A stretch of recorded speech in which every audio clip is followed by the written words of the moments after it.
बोलो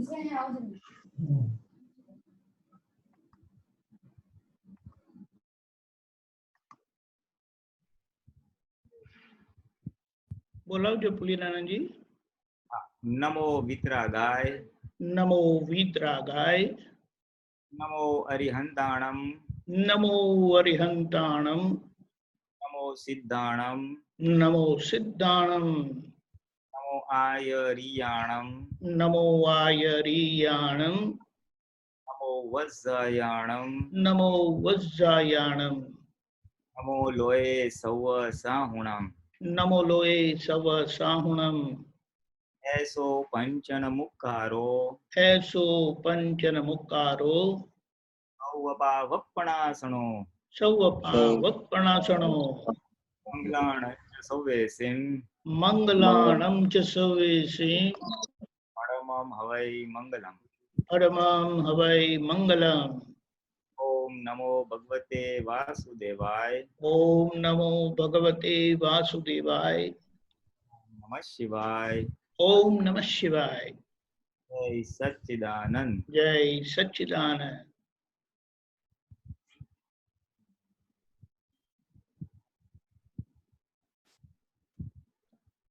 जय सच्चिदानंद। किसी को प्रश्न है तो पूछेगा। जय सच्चिदानंद। हाँ बोलिए। नीलम बहन, अमित, कहाँ पे? हाँ, हमारे पास आज आधा घंटा है। हाँ, वो तो आप सबने देखा ही होगा वैसे, क्योंकि वो फंक्शन है ना सिमंदर स्वामी का।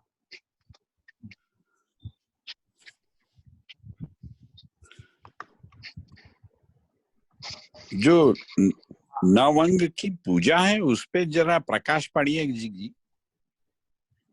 कौन बोल रहा है? मुकेश देसाई, हिंदी में बोल रहा हूँ। हाँ हाँ हाँ जी, नवंगों की पूजा पे प्रकाश पड़िए जी। तो नवंगों की पूजा का जितना मुझे थोड़ा मालूम है उससे बता रहा हूँ मैं कि भगवान की पूजा का वो उसमें आता है और वो नौ अंगों को करते हैं। शास्त्र में ऐसा बताया है कि ये हर एक जो अंग होता है उसके एसोसिएटेड एक शक्ति होती है। तो जब हम उस अंग की पूजा करते हैं, जैसे कि अंगूठे को करते हैं, फिर डीचन को करते हैं, फिर हाथ की भुजा को करते हैं, फिर ऐसा शोल्डर को करते हैं और फिर ये ऊपर से ये सब ये है। तो वो हर एक अंग का एक महत्व होता है और उस अंग की पूजा करते समय मुझे वो शक्ति प्राप्त हो ऐसी एक भाव करते हैं तीर्थंकर की पूजा करते समय। इसलिए वो नवों की पूजा और उसका डिटेल में तो उसका कविराज का जो पद है उसमें से स्पेसिफिक डिटेल्स मिल जाएंगी कि किस अंग को पूजा करने से कौन सी शक्ति मांगते हैं। ये है तो वैसे एक क्रमिक मार्ग की क्रिया और हमें थोड़ा हेल्प कर भी सकती है, ऐसा नहीं है। हमारे लिए सबसे महत्व तो सिमंदर स्वामी के साथ जो अनुसंधान होता है हमारा दादा भगवान की निमित्त से, तो वो बहुत ही महत्वपूर्ण है। महत्व इसके लिए है कि वो हाजिर जीवित भगवान है। बाकी अन्य सिमन महावीर भगवान या अन्य 24 भगवान मोक्ष चले गए और ये हाजिर है, इसलिए हाजिर की परिणाम और फल हाजिर तीर्थंकर ज्यादा देते हैं।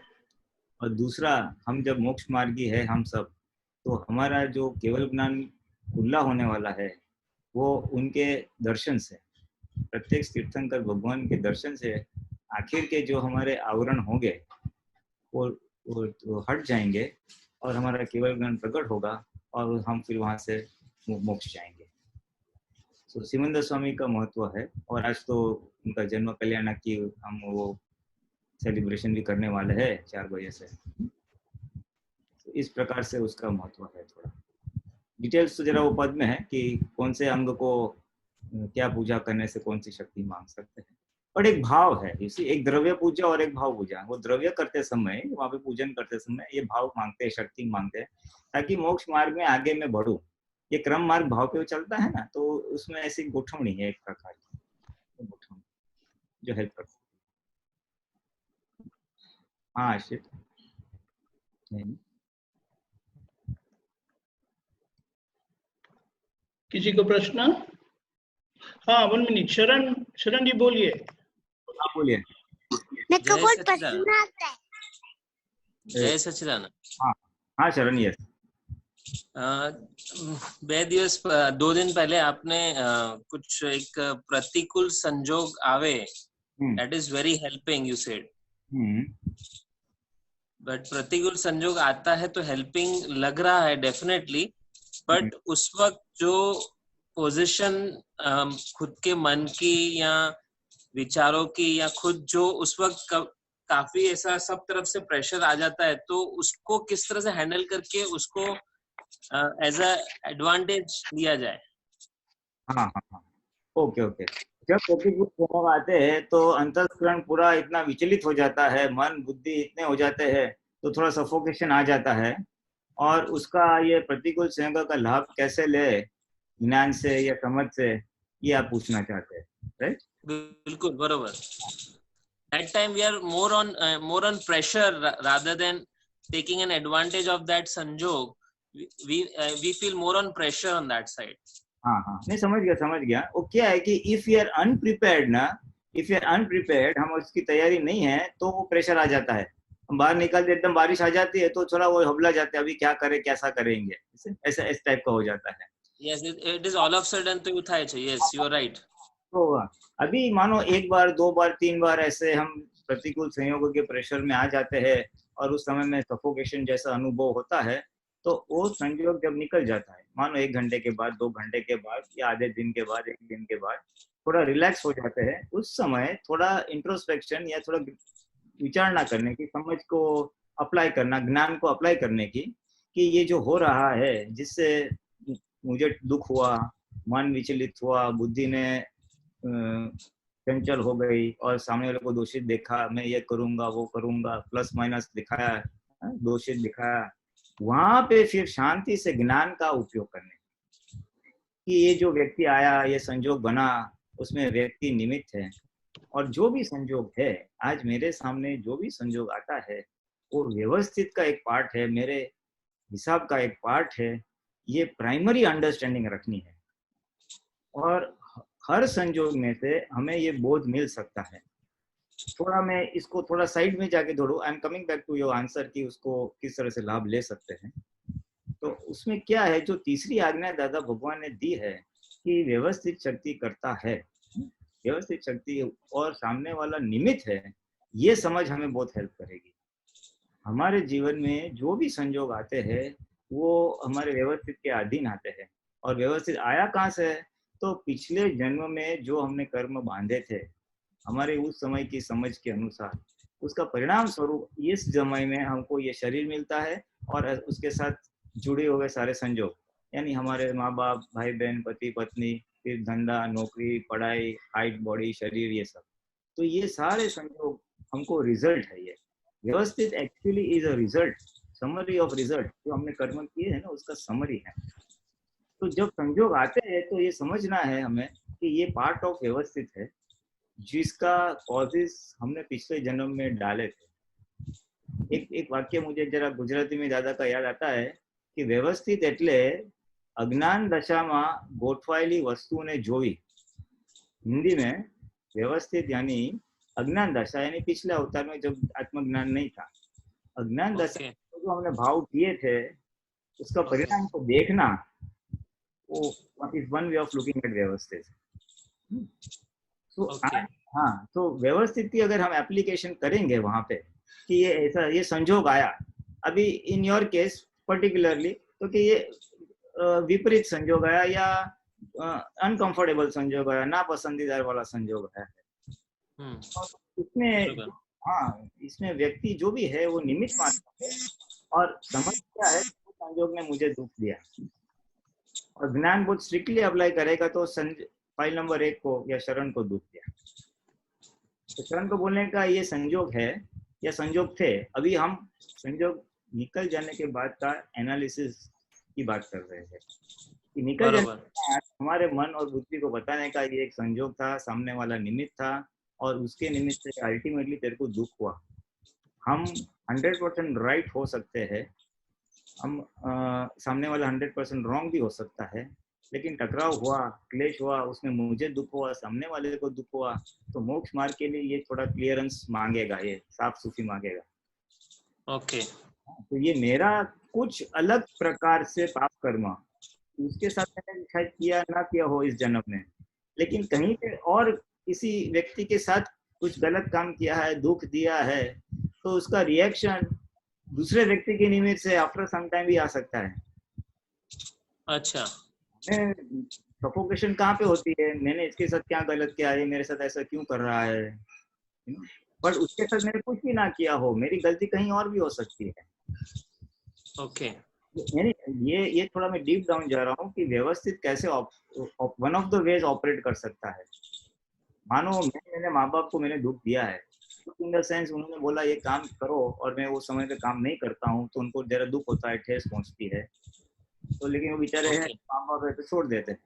अभी उनको जो इतना दुख मिला है उतना दुख मुझे मिलने वाला है ना कहीं से, तो अच्छा हाँ वो तो दुख नहीं देंगे, माँ बाप कई बच्चे को नहीं दुख देते हैं, अभी उतना दुख आएगा कहाँ से, तो कहीं और से आएगा फिर वो।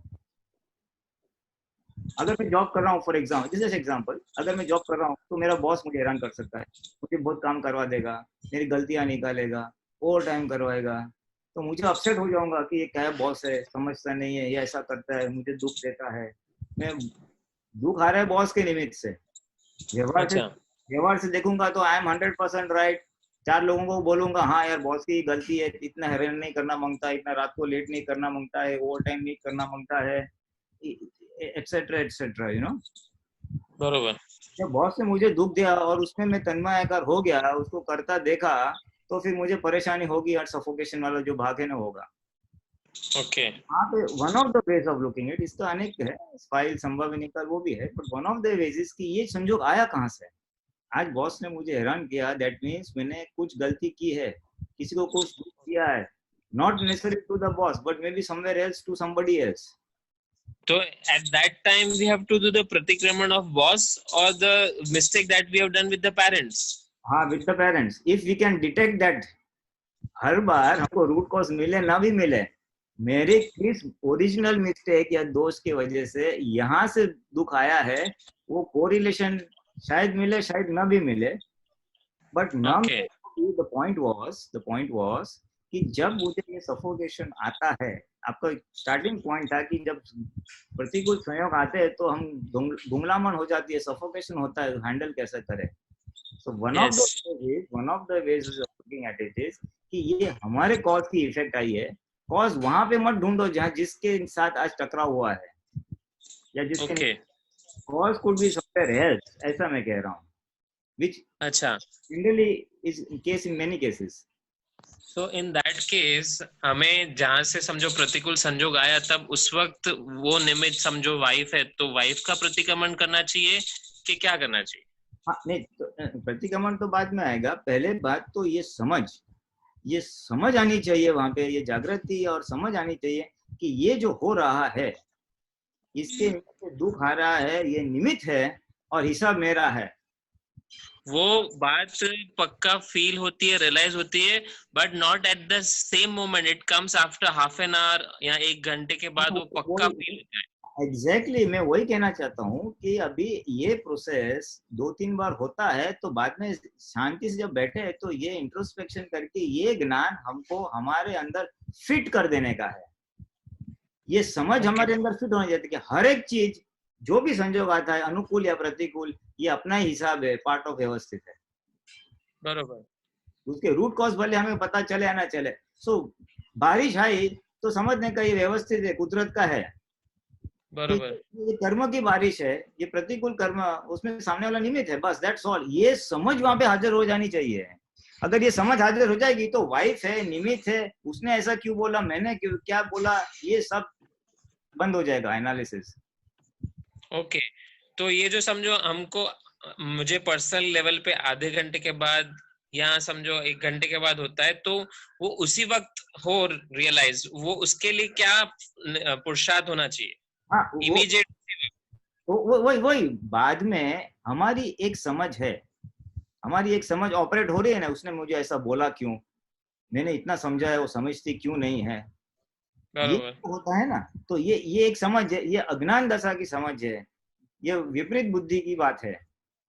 तो उसको बरोबर काउंटर एक्ट करने के लिए आज का दादा का जो ज्ञान है, मानो व्यवस्थित का ज्ञान है, संभाव्य निकाल है या अपना कर्मों का हिसाब है, ये आज की वितरागों की समझ को दृढ़ करना है हमको। After the event is over, जब हम शांति बैठे हैं, अपने आप से Yes. बोलना, देखो ये अपना हिसाब है, इसलिए ऐसा आया है, and just take it in that point of view. अच्छे संजोग को भी याद करो, देखो मेरा काम सफल हुआ, किसी ने 2 अच्छे शब्द बोले, तो उसको भी बोलो कि ये भी तेरे पुण्य कर्म का हिसाब है, that is also part of व्यवस्थित। तूने कुछ अच्छा किया है तो उसका ऐसा अच्छा परिणाम भी आता है। ओके यानी दोनों में परिणाम है। व्यवस्थित ये समझ को फिट करना इज द मेन थिंग।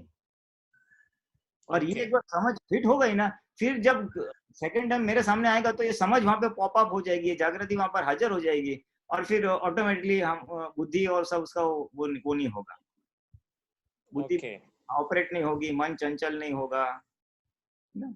तो एट दैट टाइम लाने के लिए ये अंडरस्टैंडिंग को वितराग अंडरस्टैंडिंग के साथ सिंक्रोनाइज करना है, हमारी समझ को उनके समझ के साथ जोड़ देना है, या उनके समझ के अनुरूप हो जाना है।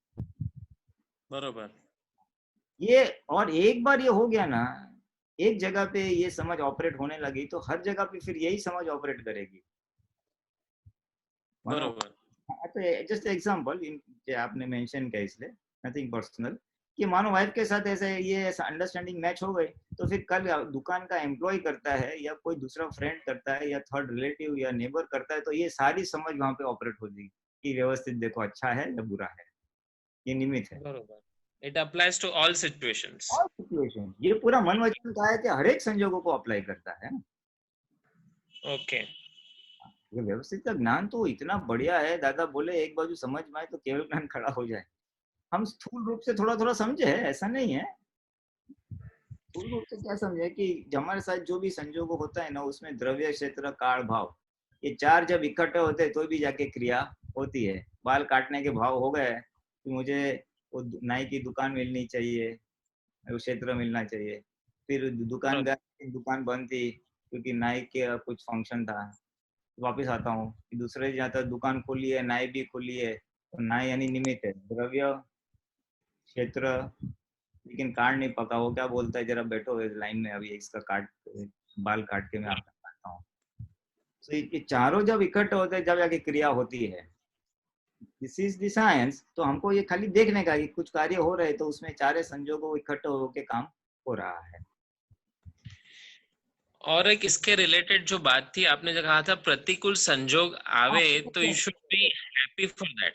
हाँ यस कमिंग टू दैट, उसमें it's a very wonderful thing. देखो अभी ये प्रतिकूल संजोग आया तो इसमें हमने इतना एनालिसिस किया, फिर जाके आखिर में व्यवस्थित संभाव्य निकाल प्रतिक्रमण कुछ ना कुछ किया, तो हम क्या किया, हम उद्गल में से निकल के आत्मा पक्ष में आ गए ना, हम ज्ञान के पक्ष में आ गए, ज्ञान के पक्ष में आ गए।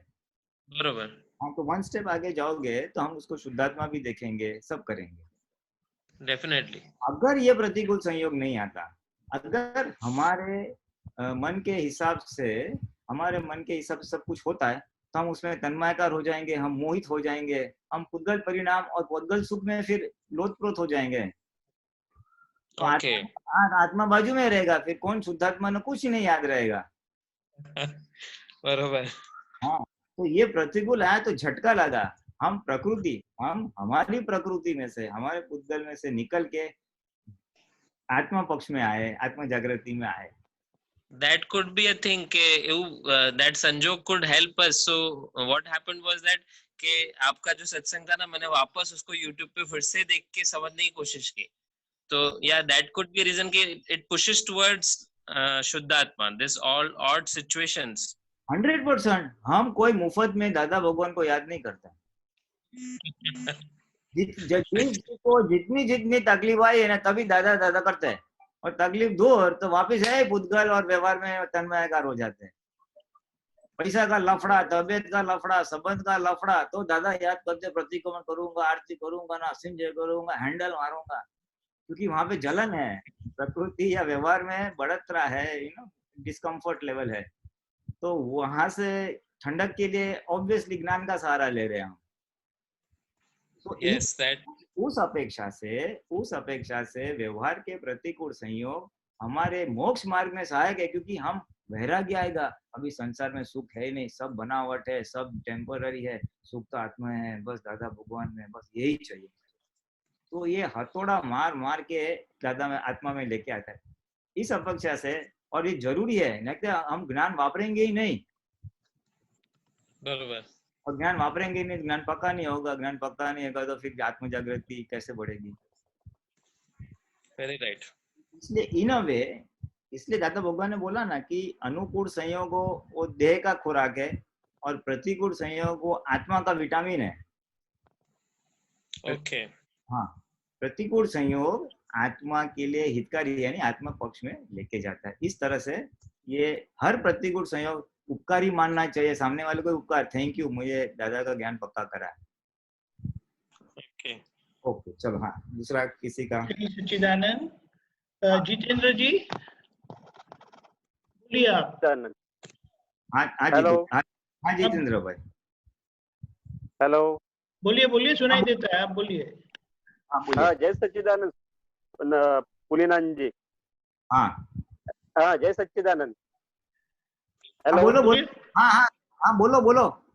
હા, આપણે જ્યારે દાદાની કૃપાથી सम्यक हिंदी ज्ञान में, અને हिंदी में, दर्शन- हिंदी में, जितेंद्र जी हिंदी में। अच्छा, दादा की कृपा से हमें जब भी सम्यक ज्ञान और सम्यक दर्शन प्राप्त होता है तो चारित्र जो है उसमें आने के लिए क्या पुरुषार्थ करना पड़ता है, और जैन दर्शन के हिसाब से हमें चारित्र ग्रहण करना पड़ता है।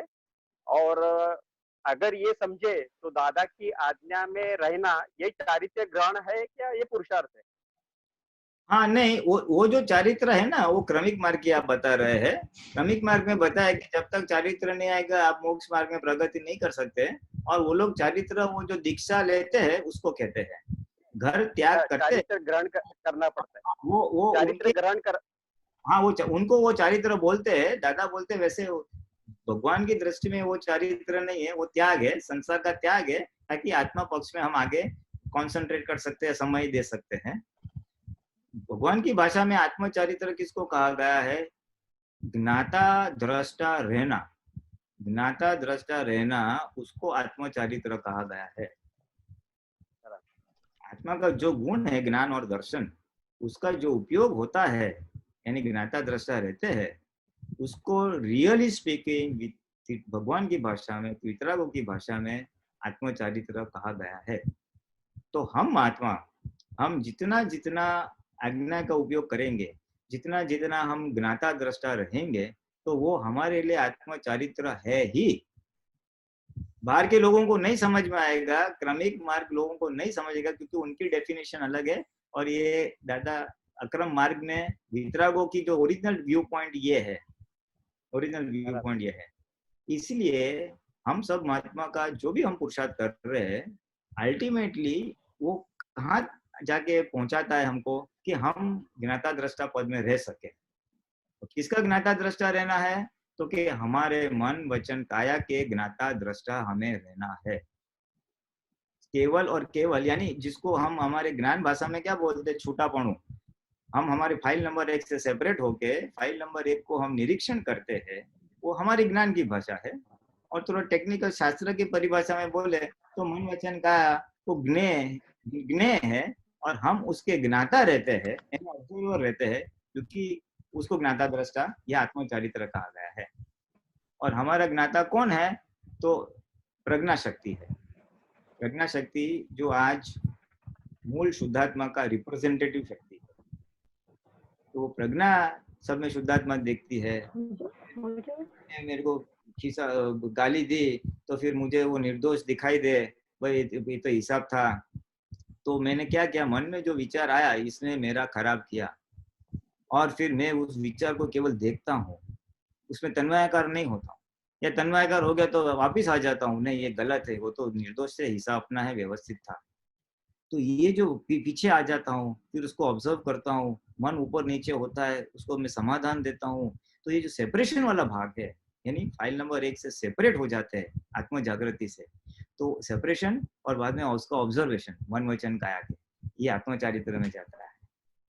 और हमारा सबका अल्टीमेट गोल ये जितने भी हम ये 5 आज्ञा पालन करते हैं, भक्ति करते हैं, प्रतिगमन करते हैं, वांछन करते हैं, ये क्या, ये सारे साधन है ताकि हमारी जागृति बढ़े। और जागृति बढ़ने का परिणाम क्या आएगा, तो हम ज्ञाता दृष्टा पद में रहेंगे, हमको आज्ञा हाजिर रहेगी। इन शॉर्ट, फिर बाहर निकले तो शुद्धात्मा देखने का अपना आप हो जाएगा। फिर ये फाइल आ गई, चलो अभी दुखता है तो इसके साथ सेपरेट रह के देखो भाई, सर दुख रहा है तो किसका दुख रहा है, या घर में घोंघाट हो रहा है, बच्चे तूफान धमाल धमाल कर रहे हैं, तो भाई ये फाइल खड़ी हो गई, इसको शांति से देखो। इसमें तन्मयाकार होगा, है समूह सुनता नहीं है, धमाल बंद कर, ये कर वो कर, तो तन्मयाकार परिणाम। अच्छा, ज्ञान उससे आगे है, तन्मयाकार परिणाम हो भी जावे तो कौन तन्मयाकार हो गया उसको भी देखने का। भाई फाइल नंबर 1 तन्मयाकार हो गई, उसके ऊपर गुस्सा हो गई, फिर उसको बोलने का भाई तू शांत हो जा। तो हमारा विज्ञान इतना टॉप लेवल का है, भले हमारे व्यवहार में यानी मन वचन का है कि वर्तन में जो भी हो, वाणी अच्छी भी निकले बुरी भी निकले, वर्तन अच्छा हो भी हो बुरा भी हो, वो उदय कर्म के अधीन है, वो पार्ट ऑफ डिस्चार्ज है, इसलिए उसमें इतना डायरेक्ट चेंज नहीं होगा, लेकिन उसको हम ऑब्जर्व कर सकते हैं सेपरेट रह के, तो ज्ञाता दृष्टा में जाएगा, वो आत्मा चारित्र में जाएगा। एंड अगर हम उसको ऑब्जर्व करते हैं, उसको ज्ञाता दृष्टा देखते, चलो मेरे से गुस्से में किसी को जरा 4 शब्द कड़क बोल दिया और देख लिया, अगर सेपरेट रख के मैंने देखा तो इमीडिएटली प्रज्ञा मुझे बोलने वाली है, भाई अतिक्रमण किया है, तू प्रतिक्रमण कर।